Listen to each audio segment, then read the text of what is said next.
Good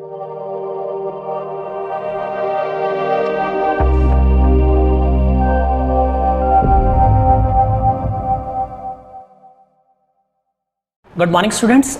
Today we are going to start our 12th science mathematics classes and our very first chapter will be relation and function, है ना? Today before studying relation and function, here we will discuss some basic concepts of domain and range, है ना? सबसे पहले हम पढ़ेंगे domain and range हमारे क्या होता है, जो हमारे लिए बहुत important concept है, domain, range and function. Okay. First we will discuss about what is domain. Then codomain, and in last we will discuss about range. Class 11th में आप ये सब जरूर पढ़ चुके हैं, सबको डिस्कस आपने किया है कि डोमेन क्या होता है, कोडोमेन क्या होता है, रेंज क्या होता है, फंक्शन भी आपने थोड़ा बहुत 11th क्लास के अंदर पढ़ा है ना, कि व्हाट इज फंक्शन। लेकिन आज हम इसको थोड़ा सा डिफरेंट वे में पढ़ने की कोशिश करेंगे कि मैथमेटिक्स के अंदर अगर हम बोले कि मैथमेटिक्स का हार्ट जिसे हम बोलते हैं, अगर वो कोई है तो ये कॉन्सेप्ट्स है।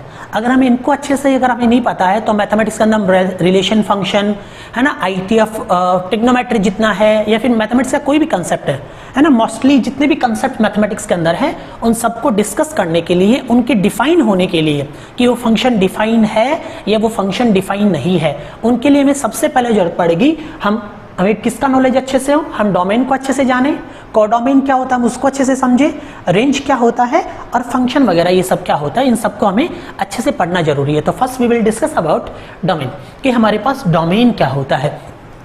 तो देखो एक बहुत सिंपल सा कंसेप्ट जब हम बात करते हैं, आपने पढ़ा होगा कि सपोज ये आपके पास मान लो कोई मशीन है, ये हमारे पास क्या एक मशीन है, इस मशीन के अंदर हम क्या देंगे, कुछ इनपुट देंगे, इस मशीन में हम कुछ इनपुट देंगे और हमें क्या मिलेगा, कुछ ना कुछ आउटपुट मिलेगा। अगर हम किसी मशीन में कुछ इनपुट देते हैं तो इनपुट देने से हमें क्या मिलेगा, फाइनली कोई ना कोई आउटपुट मिलेगा। तो देखो किसी भी मशीन के अंदर हम जो इनपुट देते हैं, किसी भी मशीन के अंदर हम जो इनपुट देते हैं, है ना, that input is called the domain of that function. तो वो जो इनपुट होता है किसी भी मशीन के अंदर, हम जो इनपुट देते हैं तो वो इनपुट जो होता है हम उस इनपुट को क्या बोलते हैं, डोमेन बोलते हैं। अब वो जो मशीन है वो उस डोमेन के साथ कुछ ना कुछ रिएक्शंस करेगा, है ना, उसके साथ कोई मैकेनिज्म करेगा और मैकेनिज्म करने के बाद में आपको कुछ ना कुछ आउटपुट देगा, और कोई भी मशीन डोमेन के साथ मैकेनिज्म करने के बाद में आपको जो आउटपुट देता है, वो आउटपुट जो होता है वो उस फंक्शन का क्या कहलाता है आपके पास, that is range of that function. तो वो जो होता है वो क्या होता है, उस फंक्शन का रेंज होता है। बहुत सिंपल सा है, अगर किसी भी मशीन के अंदर हम जो इनपुट दे रहे हैं वो इनपुट तो उसका क्या होता है, डोमेन होता है।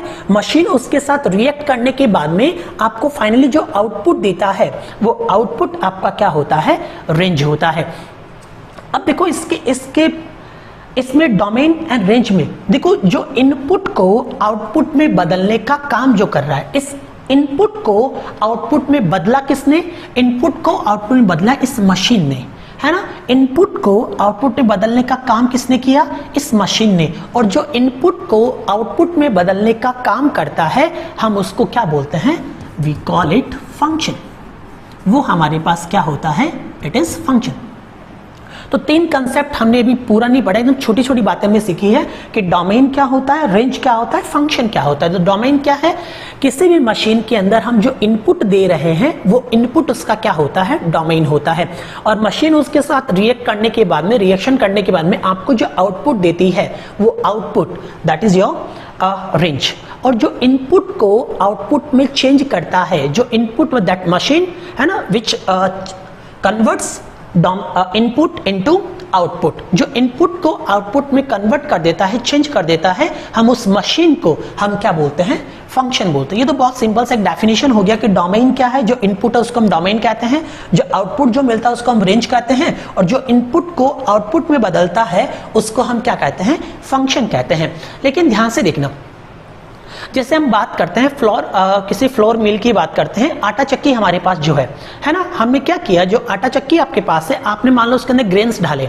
जैसे आप उसके अंदर व्हीट डाल रहे हैं, है ना, गेहूं डाल रहे हैं, आपने उसके अंदर गेहूं डाला तो आपको आटा मिलेगा, ऑब्वियसली आपको फ्लोर मिलेगा, है ना, कि आपने गेहूं डाला है तो गेहूं से आपको क्या मिल जाएगा, उसका आटा मिल जाएगा। आपने उसके अंदर बाजरा डाला, अब आप वेट कर रहे हो आपको आटा मिलेगा, ऑब्वियसली मिलेगा, है ना। आपने उसके अंदर चने की दाल डाल दी, है ना, तो अभी आपको आटा मिलेगा। लेकिन आपने उसके अंदर क्या किए, स्टोन्स डाल दिए, मतलब पत्थर डाल दिए आपने उसके अंदर। अब वेट करे हो आटा, क्या आपको फ्लोर मिलेगा? क्या नहीं मिलेगा। क्यों नहीं मिलेगा? अब आप वेट करो, आपने उसके अंदर स्टोन डाले या फिर मान लो आपने उसके अंदर क्लॉथ्स डाल दिए, कपड़े डाल दिए। अब आप वेट कर रहे हो वहां पे कि आपको आटा मिलेगा। क्या आपको आटा मिलेगा? क्या नहीं मिलेगा। क्यों नहीं मिलेगा बता सकते हो मुझे? आपने उसके अंदर व्हीट डाले, मतलब गेहूं डाले तो गेहूं से आपको आटा मिल गया, आपने बाजरा डाला आपको आटा मिल गया, है ना। लेकिन आपने जब उसके अंदर कपड़े डाले तो अब आपको आटा नहीं मिल रहा है। मुझे बता सकते हो ऐसा क्यों? ऐसा क्यों हो रहा है? बिल्कुल, आप कहेंगे कि सर वो मशीन जो है वो केवल किसके लिए बनी है?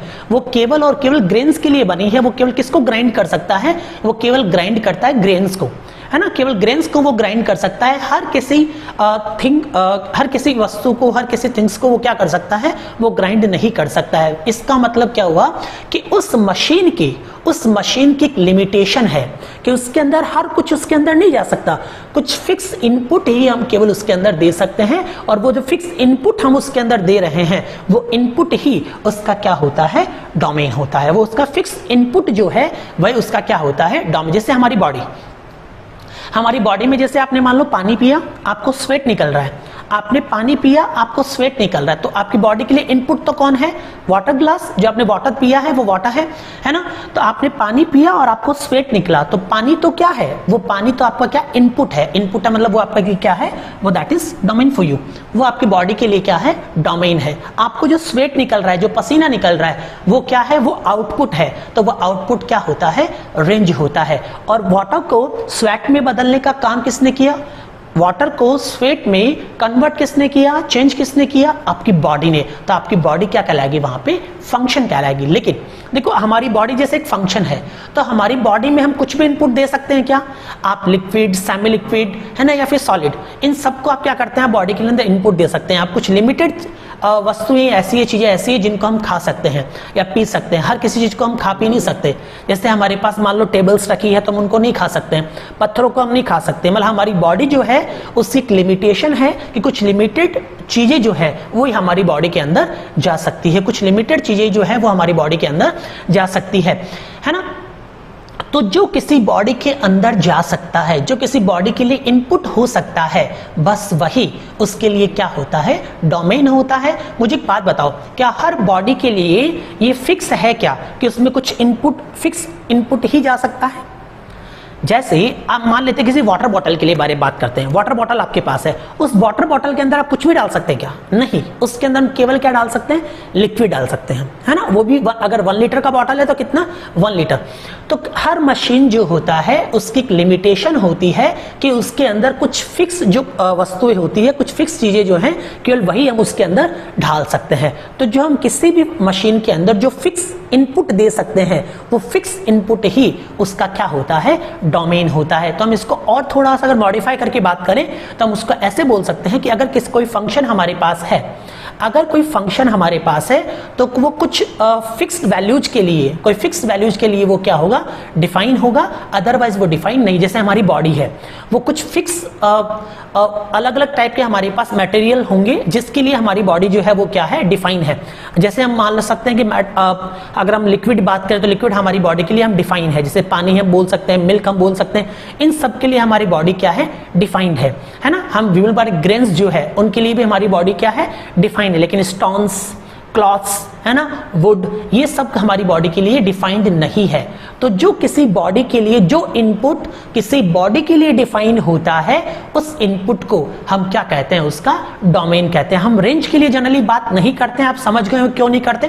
क्योंकि हमें पता है उस मशीन के अंदर जाएगा ही केवल वही जो उसके लिए डिफाइन है, कि उस मशीन के अंदर हम इनपुट वही देंगे जो उसके लिए डिफाइन है। अब हम इनपुट ही ऐसा दे रहे हैं जो डिफाइन है, तो फिर कुछ ना कुछ आउटपुट मिलना ही है। तो वहां से हमारे पास 2 डेफिनेशन भी अराइज होती है। कौन कौन सी? एक तो defined function, an undefined function, defined function and undefined function. कितना इजी हो गया इसका डेफिनेशन, देखो कितना आसान है ना, कि आपके पास डिफाइंड फंक्शन क्या होते हैं, अनडिफाइंड फंक्शन क्या। ये मैं बिल्कुल बेसिक्स बता रहा हूं आपको, क्योंकि इनके बिना अगर हमें कुछ भी पढ़ना है मैथमेटिक्स के अंदर, भले 11th हम बात कर रहे हैं या 12th बात कर रहे हैं, कोई भी स्टैंडर्ड हमें किसी भी स्टैंडर्ड की मैथमेटिक्स पढ़नी है तो उसके लिए सबसे पहले हमें ये बेसिक कंसेप्ट्स है ना, domain, range, function, defined function, undefined function, इनका हमें अच्छे से नॉलेज होना चाहिए। तो पहले अब बात करते हैं डिफाइन और अनडिफाइंड। तो डिफाइन क्या होता है, डिफाइंड फंक्शन वो है जिसके अंदर हम अगर कुछ इनपुट दे रहे हैं, इनपुट देने पर हमें अगर कोई फिक्स आउटपुट मिल जाए, बस सिंपल सा है, कुछ इतना नहीं है। डिफाइंड फंक्शन कौन सा होता है, वे फंक्शन जिनमें अगर हम कुछ इनपुट दे रहे हैं तो हमें एक फिक्स आउटपुट अगर मिल रहा है तो हम कहते हैं that function is a defined function. तो वो फंक्शन जो होता है वो कौन सा हो जाता है, आपके पास एक डिफाइंड फंक्शन हो जाता है। और अगर आपके इनपुट देने पर आपको एक फिक्स आउटपुट नहीं मिलता है तो हम कहते हैं कि वो फंक्शन जो है वो डिफाइंड नहीं है, अनडिफाइंड फंक्शन है। बहुत सिंपल सा है, the function is an undefined function. सुनना जरा, देखिए है ना, तो सबसे पहले हमने किसको डिस्कस किया, डोमेन। अभी हम डोमेन को और डिस्कस करेंगे, है ना। डोमेन हमने पढ़ा, उसके बाद में हम किसको स्टडी किया, हमने रेंज को। और फंक्शन तो हमें काफी कुछ पढ़ना है फंक्शन के बारे में, लेकिन अभी तो मैंने आपको एकदम ब्रीफली नॉलेज जो होता है रेंज का, सॉरी फंक्शन का, वो मैंने आपको बताया है। Domain, range, function, then define and undefined function, defined function and undefined function, defined function and undefined function. हम इनको वापस डिस्कस करेंगे, इसलिए मैंने यहां पे इनको लिखा। ओके, डोमेन क्या होता है, जो किसी भी बॉडी के लिए जो इनपुट हम दे सकते हैं, फिक्स्ड इनपुट है ना, जिसपे वो फंक्शन डिफाइन हो जाए, वो उसका क्या होता है, डोमेन होता है। रेंज क्या होता है, अगर डोमेन आपको जो आउटपुट जो मिल रहा है, ये सब जगह मैं बोलता हूं, अलजेब्रा, ट्रिग्नोमेट्री है ना, अब्स्ट्रैक्ट अलजेब्रा, मैथमेटिक्स की कोई भी ब्रांच हो, है ना, वहां पे डिस्क्रीट मैथमेटिक्स, कोई भी ब्रांच हो मैथमेटिक्स, वहां पे कंसेप्ट किसी के अंदर ये चेंज नहीं होता है, बस उसको बोलने का तरीका बदल जाता है। डोमेन की डेफिनेशन अलग हो जाएगी, है ना, रेंज की डेफिनेशन अलग हो जाएगी, लेकिन उन सबका जो सेंस रहेगा, है ना, वो सेंस यही रहेगा कि किसी भी फंक्शन के अंदर हम किसी भी मशीन के अंदर जो इनपुट दे रहे हैं, वो हम जो भी इनपुट दे रहे हैं, वो इनपुट उसका क्या होता है, वो इनपुट उसका डोमेन होता है। और जो आउटपुट आपको मिलता है, वो आउटपुट आपका क्या है, रेंज है। और जो इनपुट को आउटपुट में बदलता है, जो इनपुट को आउटपुट में बदल रहा है, वो आपके पास क्या होता है, आपका फंक्शन होता है। ओके, डिफाइंड फंक्शन क्या है, डिफाइंड फंक्शन का मतलब कि अगर कुछ इनपुट देने पर आपको आउटपुट मिल रहा है, एक फिक्स्ड आउटपुट, ये ध्यान देना, फिक्स्ड आउटपुट मिल रहा है ना, अगर इनपुट देने पर आपको एक फिक्स्ड आउटपुट मिल रहा है तो फंक्शन कौन सा होता है, डिफाइंड फंक्शन होता है। और यदि एक इनपुट देने पर आपको एक फिक्स्ड आउटपुट नहीं मिलता है तो वो आपके पास क्या होता है, अनडिफाइंड फंक्शन होता है। जैसे हम कुछ एग्जांपल्स लेके चलते हैं। मान लो the function is defined as fx is equal to x minus 5 upon x minus 2। एक फंक्शन है जो कैसे डिस्क्राइब्ड है कि fx equals to x minus 5 upon x minus 2। आपने क्या किया, इसमें आपने पुट किया x इक्वल्स टू 1। हम देखते हैं कि ये फंक्शन डिफाइन है या नहीं। आपने इसमें x इक्वल्स टू 1 पुट किया तो 1 minus 5 upon 1 minus 2, 1 minus 5 it is minus 4 and 1 minus 2 it is minus 1, you will get 4. At x equals to 1 you will get fx equals to 4. At x equals to 2, अगर हम x equals to 2 पे बात करें, at x equals to 2 तो क्या होगा बताना मुझे, f2 is 2 minus 5 upon 2 minus 2, 2 minus 5 it is minus 3 and 2 minus 2 it is 0।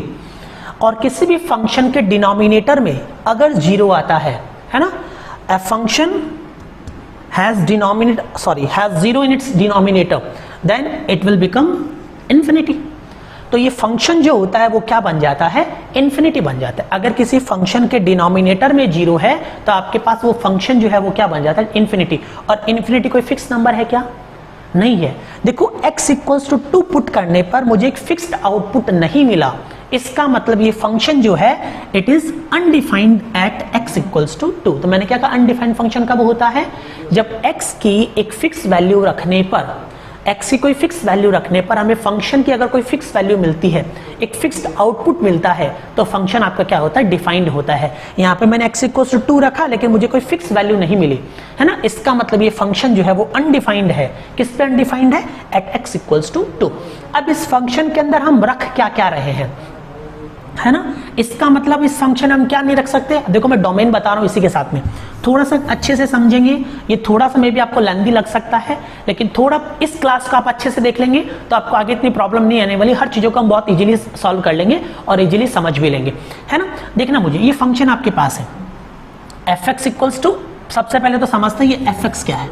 कई बच्चों को ये प्रॉब्लम आता है कि एफ एक्स देखते हैं उनको डर लगता है कि एफ एक्स क्या है, तो कुछ भी प्रॉब्लम नहीं है।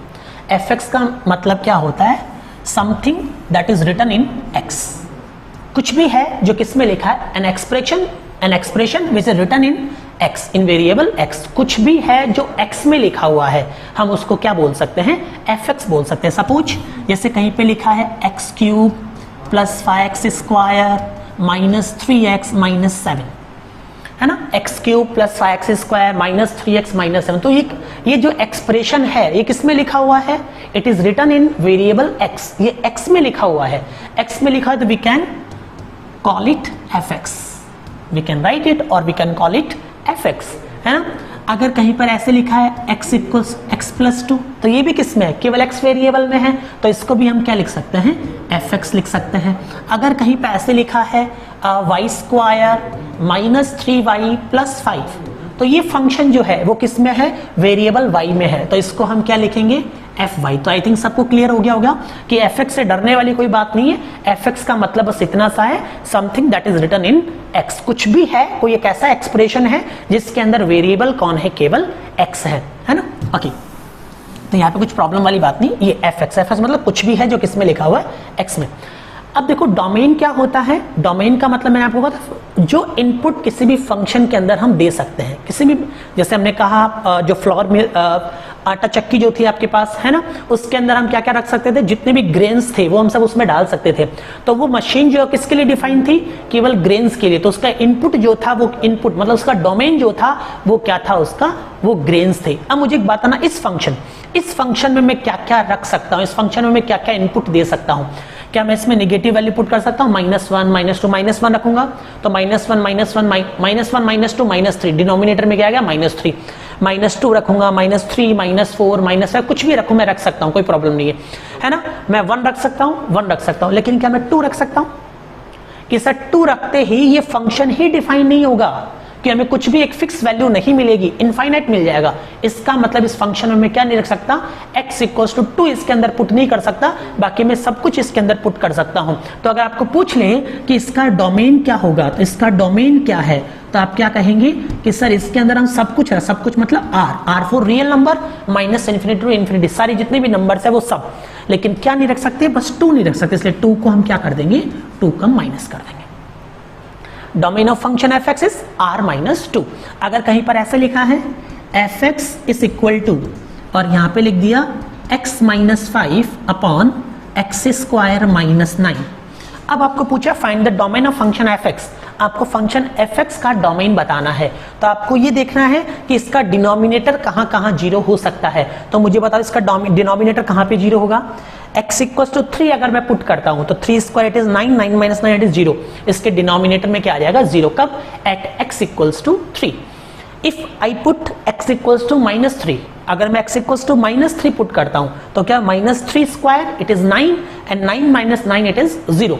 आई विल गेट कितना, what we will get 0 in denominator of this function, है ना। तो यहाँ पे मुझे पता है कि तो मैं 3 नहीं रख सकता, और क्या नहीं रख सकता, मैं इस फंक्शन के अंदर में क्या क्या इनपुट नहीं दे सकता, एक तो 3 इनपुट नहीं दे सकता और एक -3 नहीं दे सकता। तो अगर मुझे पूछे इसका डोमेन, तो मैंने कहा सब कुछ r, सब कुछ दे सकते हैं, बस क्या नहीं दे सकते, एक तो -3 हम पुट नहीं कर सकते और एक 3 पुट नहीं, ये 2 को पुट नहीं कर सकते, इसलिए मैंने क्या किया, टोटल में से इन दोनों को हटा दिया।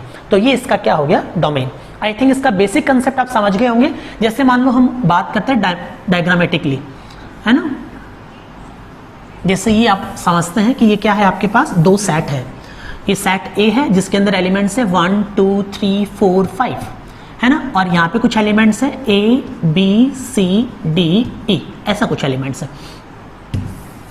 यहां पे बनाता हूं, ध्यान से देखो, ये सेट ए है, ये रिप्रेजेंटेशन है ना, ऐसे ये सेट ए है और ये सेट बी है, कोई मैपिंग इनमें डिफाइन है, और elements of set B set A are a comma b comma c comma d comma e comma f, and the elements of set B are 1 2 3 4 5 6 7 8 9 10।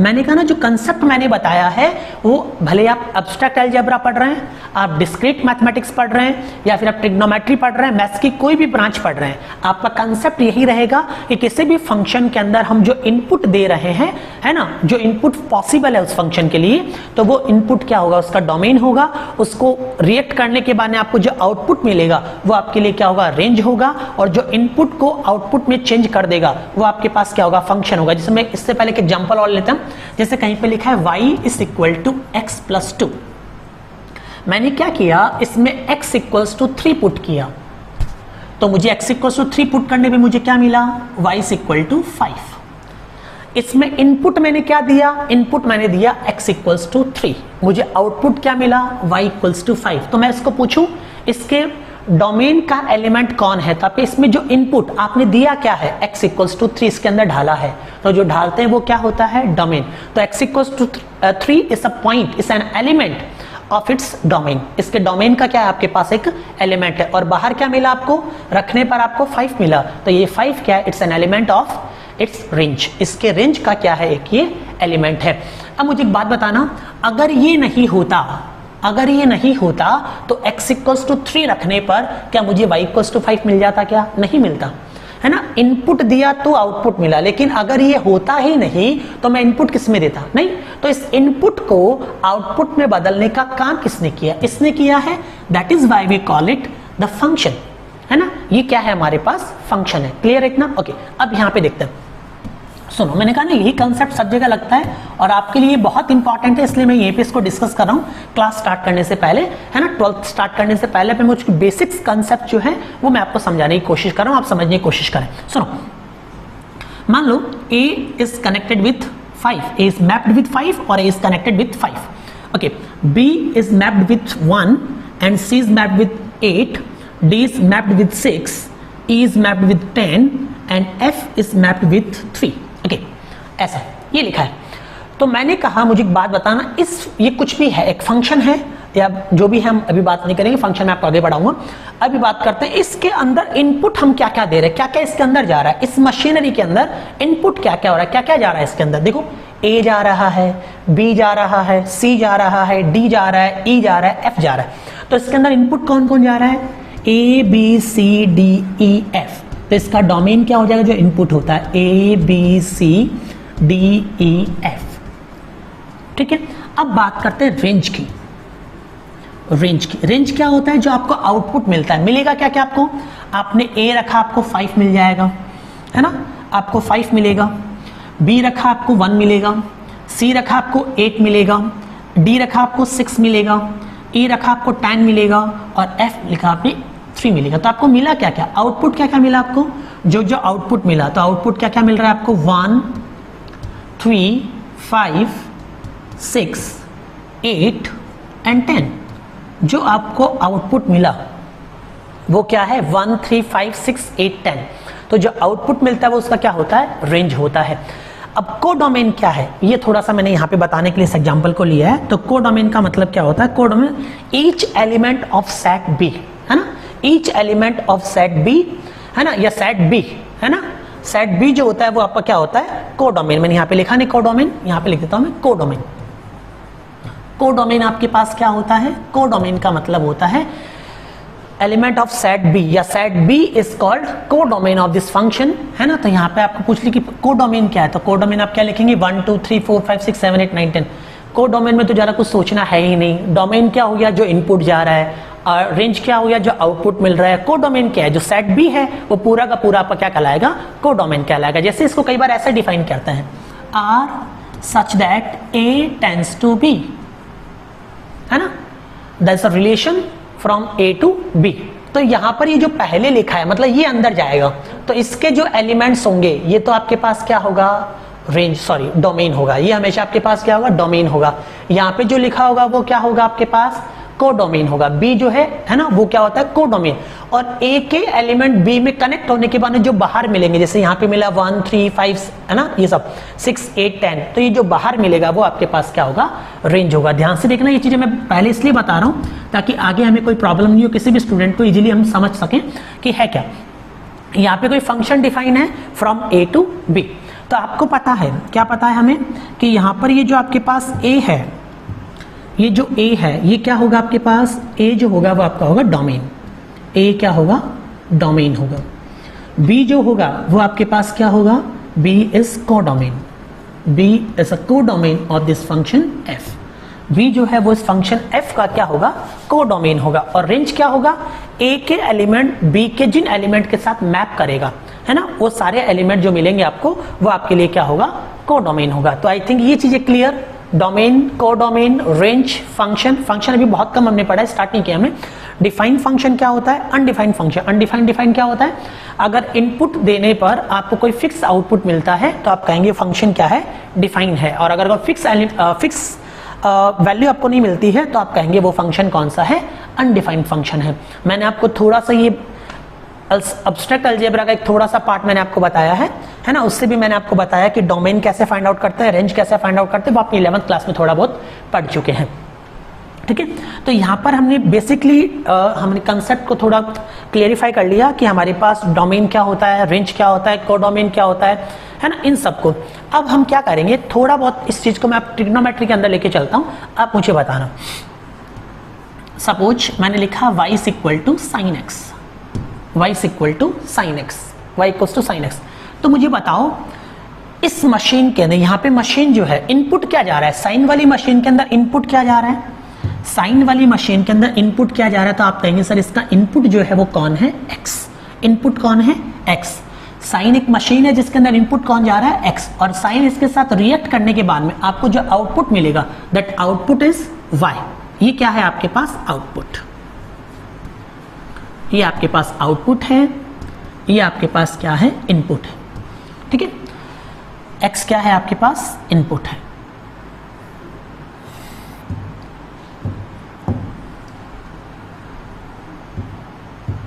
Okay है ना, x आपके पास क्या इनपुट है और y आपके पास क्या है, आउटपुट है। और साइन क्या है, साइन एक फंक्शन है, साइन एक फंक्शन है इस मशीन के अंदर। इस फंक्शन के अंदर गया कौन, x, और जाने पर आपको मिला क्या, y। ये फंक्शन है, ये इनपुट है, और ये क्या है आपके पास, आउटपुट है ना। तो आपको पता है यहाँ पे जो x है वो क्या होगा, डोमेन ऑफ साइन। ये क्या है, डोमेन ऑफ साइन। और जो बाहर आपको मिलता जाएगा that is range of function sine. आप ध्यान देना, कई स्टूडेंट्स ऐसे समझते हैं कि सर साइन एक्स ये पूरा का पूरा क्या है कि आपके पास एक एलिमेंट है। नहीं, साइन और एक्स दोनों अलग अलग है ना। It's a composite function of sine and x. It's a composite function of sine and x. It's an trigonometrical function and this is an algebraic function, है ना। These two function combines, है ना, sine and x both combines, then we get sin x. It's a composite function. We will discuss what is composite function in further lectures.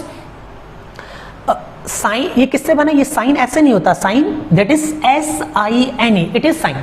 Sign जो होता है उसके अंदर x आके कंबाइन करता है और दोनों कंबाइन होकर एक कंपोजिट फंक्शन बनाते हैं and that composite function is sine x।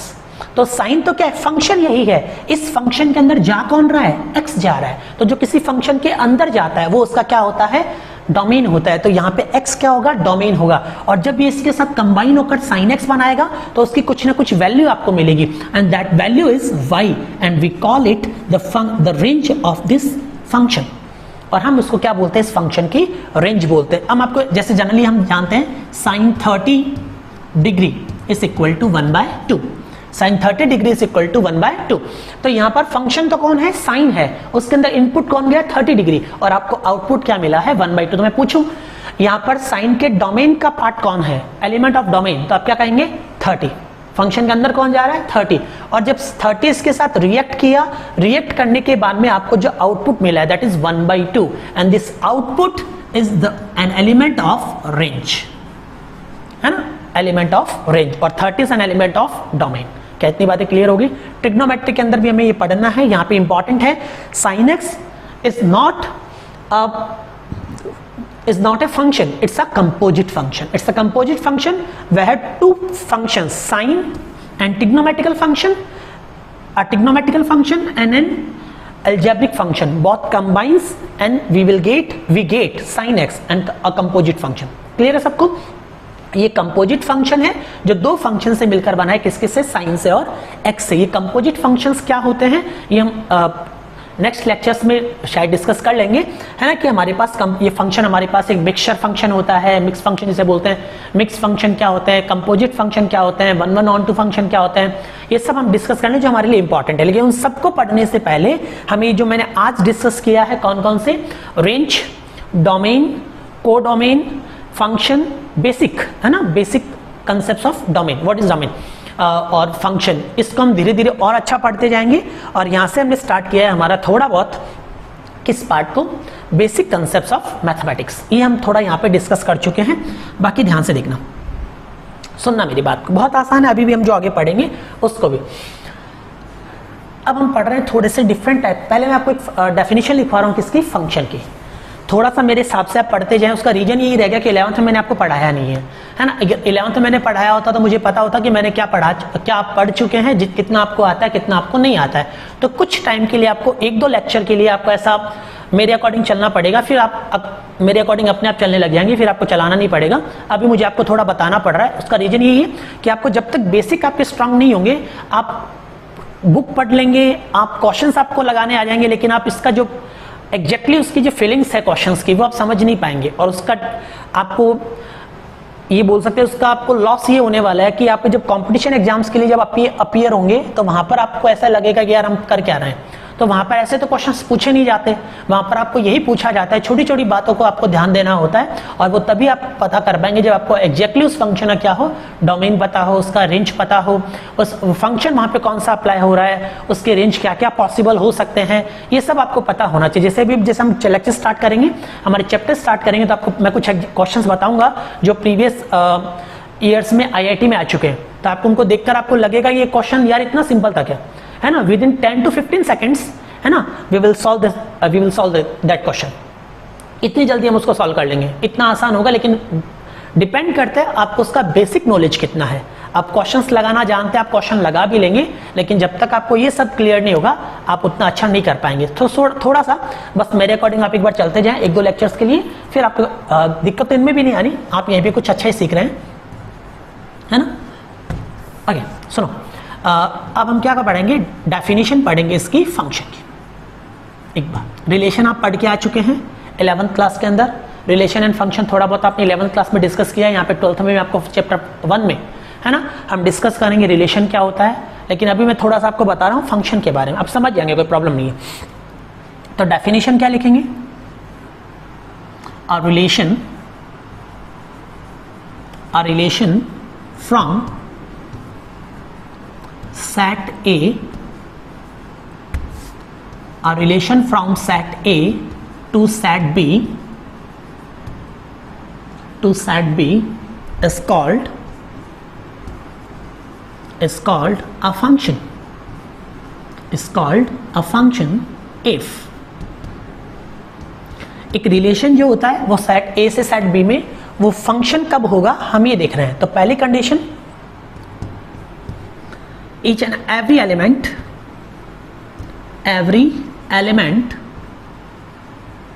of set A, every element of set A is element of every element of set A is mapped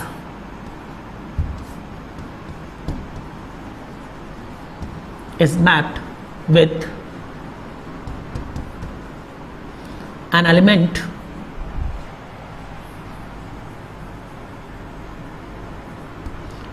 of set B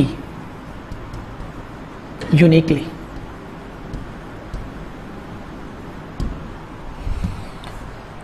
Every element of set A is mapped, है ना, या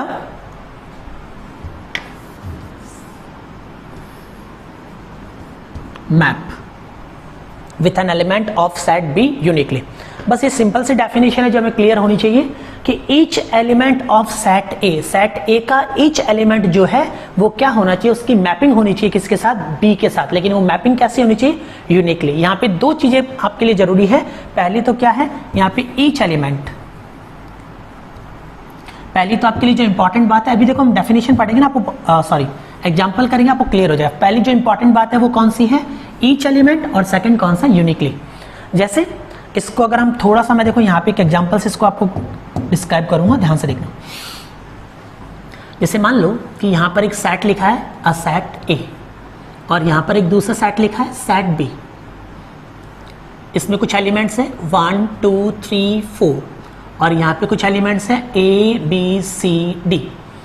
suppose A1 is mapped with B, 2 is mapped with A, 3 is mapped with C and 4 is mapped with D। ऐसा ये mapping हो रखी है। तो मुझे बताना जरा, आपको पूछा जाए कि ये रिलेशन, जो एक रिलेशन है, ये रिलेशन जो है वो फंक्शन है या नहीं, तो आप कैसे पता करेंगे। आपको पता है फंक्शन होने के लिए आपको दो बातें ध्यान देनी है। First one is each element of set ए, है ना, should be connected with any element of set B uniquely. Each element of set ए के जितने भी एलिमेंट है वो कनेक्ट होने चाहिए। तो बताओ मुझे, सेट ए में जितनी भी एलिमेंट है वो बी के किसी न किसी एलिमेंट से कनेक्टेड है या नहीं है, कनेक्टेड है ना। ईच एलिमेंट ऑफ सेट ए, इसके जितने भी एलिमेंट्स हैं वो सब कनेक्टेड होने चाहिए। पहली बात तो ये क्लियर। दूसरी, यूनिकली कनेक्टेड होनी चाहिए। यूनिकली मतलब one will be connect, should be connected with one element. तो देखो 1 जो है वो केवल किससे कनेक्टेड है, only with B. 2 is connected only with A, 3 is connected with only with C and 4 is connected only with D। एक element जो है वो केवल एक से कनेक्ट होना चाहिए। 1 की इमेज आपको केवल क्या मिल रही है, B मिल रही है। 1 का केवल आंसर B मिल रहा है यूनिकली, है ना। ओके, 2 का केवल A मिल रहा है, 3 का केवल C मिल रहा है, एक एलिमेंट मिल रहा है, और 4 का केवल D मिल रहा है। तो ये जो है दोनों कंडीशन को फुलफिल कर रहा है, ईच एलिमेंट और सेकंड यूनिकली। तो इसका मतलब ये जो रिलेशन है वो आपके पास क्या होगा, एक फंक्शन होगा। मैं एक एग्जांपल और बताता हूं आपको, थोड़ा ध्यान देना। P and Q, these are two sets P and Q। set P contains 3 element, 4 element 1 2 3 4, and set Q contain only 1 element, and that is suppose A, small a। अब मैंने क्या किया, आपको बताना है कि ये फंक्शन है या नहीं। ऐसे बताओ फंक्शन है या नहीं, सोचो अपने आप से। बस दोनों जो मैंने आपको कंडीशन बताई है वो अगर वहां पे फुलफिल हो रही है तो हम कह देंगे वो क्या है, एक फंक्शन है। तो पहली कंडीशन क्या है, ईच एलिमेंट ऑफ सेट ए, क्या सेट पी, मान लो यहाँ पे ए की जगह पी है, तो each element of set P. तो मुझे बताओ सेट पी का जितने भी एलिमेंट है वो सारे किसी न किसी से कनेक्टेड है क्या, पहली कंडीशन तो फुलफिल हो रही है। सेकेंड कंडीशन क्या है, यूनिकली कनेक्टेड, यूनिकली मैप्ड। तो यूनिकली मतलब 1 जो है केवल 1 से होना चाहिए। तो देखो 1 का केवल क्या, 1 केवल किससे कनेक्टेड है, केवल A से कनेक्टेड है। 2 केवल किससे कनेक्टेड है, केवल A से कनेक्टेड है। 3 केवल किससे कनेक्टेड है, केवल A से कनेक्टेड है। 4 केवल किससे कनेक्टेड है, केवल A से। 1 केवल 1 से कनेक्टेड है ना। इसका मतलब ये भी आपके पास क्या है, फंक्शन है। ये भी आपके पास क्या है, फंक्शन है। लेकिन मान लो यहां पर B होता और A ऐसे हो जाता, ये। अब देखो A यूनिकली है क्या, A केवल 1 से कनेक्टेड है क्या, नहीं। अब A के 2 आंसर्स आपको मिल रहे हैं, क्या क्या, A और B। 1 जो है वो A से भी कनेक्टेड है, 1 जो है वो B से भी कनेक्टेड। इस सिचुएशन के अंदर ये जो रिलेशन है वो फंक्शन नहीं है। तो बहुत इजी है, आप ये डेफिनेशन आई थिंक लिख ली होगी। मैं अगली स्लाइड पे मैं आपको वापस एक एग्जांपल बता रहा हूं, ध्यान से देखना। अब यहां से मैं बताता हूं ऐसा क्यों होता है। 1 2 3 4 5, और यहाँ पे A B C D E F, ऐसा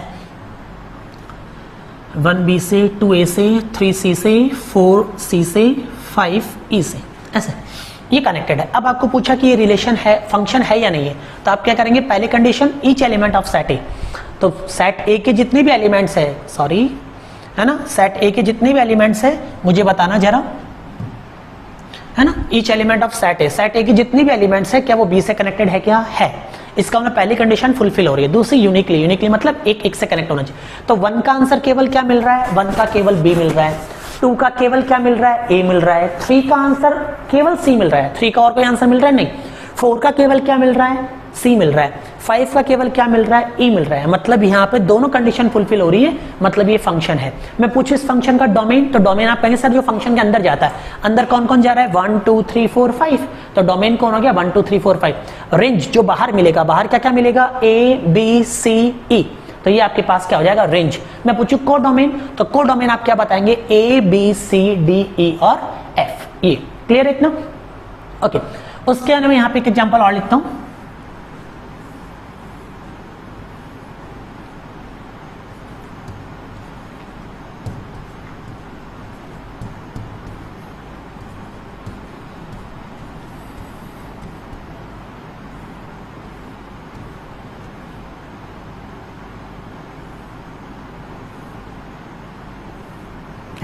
अब आपको पूछ ले कि क्या ये फंक्शन है क्या, तो कैसे पता करेंगे, पहली condition, each element of set A, each element of set A connected है क्या, कनेक्टेड है, इसका मतलब पहली कंडीशन फुलफिल हो रही है। दूसरी यूनिकली, यूनिकली मतलब एक का केवल एक ही आंसर मिलना चाहिए, 1 का केवल बी मिल रहा है, 2 का केवल सी मिल रहा है, 3 का केवल डी मिल रहा है, 4 का ई और एफ 2 मिल रहे हैं, जबकि यूनिकली कनेक्टेड होना चाहिए, तो ये यूनिकली कनेक्टेड नहीं है, इसका मतलब ये फंक्शन भी नहीं है। बहुत आसान सा है, बस आपको ऐसे देखना है। अगर एक एलिमेंट के 2 आंसर, देखो इसको कैसे पता करते हैं, देखो कई क्वेश्चंस के एक आंसर हो सकते हैं, जैसे 1 + 3 भी 4 होता है, 2 + 2 भी 4 होता है ना, 5 - 1 भी 4 होता है।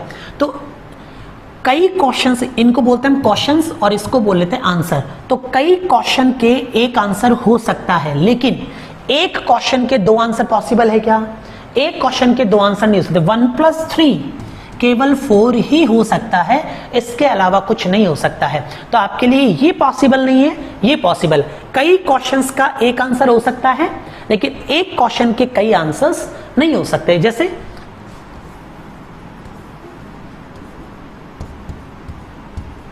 अब ये क्वेश्चन मैंने ऐसे लिखा था कुछ, तो देखो इसका मतलब क्या हो, कई क्वेश्चंस का एक आंसर हो सकता है क्या, बिल्कुल हो सकता है सर, लेकिन यहां पे ए लिखूं 1 2 3 4, इसका मतलब एक क्वेश्चन के कई आंसर, एक क्वेश्चन के कई आंसर नहीं हो सकते, लेकिन कई क्वेश्चंस का एक आंसर हो सकता है। बस इस कंसेप्ट पे ये बेस्ड है, तो बहुत आसान सा है। बस आप छोटी सी बात याद रखें फंक्शन के लिए, क्या याद रखेंगे आप कि फंक्शन क्या होगा आपके पास, अगर each element of set A is uniquely connected with the element of set B, then this type of relation is called a relation, is a function। ठीक है, आई थिंक इतना हर स्टूडेंट को समझ में आया होगा, है ना। बाकी अगली क्लास के अंदर हम टाइप्स ऑफ फंक्शंस पढ़ना स्टार्ट करेंगे, 1 1 फंक्शन, ऑन टू फंक्शन, ये सब करके फिर हम अपना अगला लेक्चर स्टार्ट करेंगे, है ना। Thank you.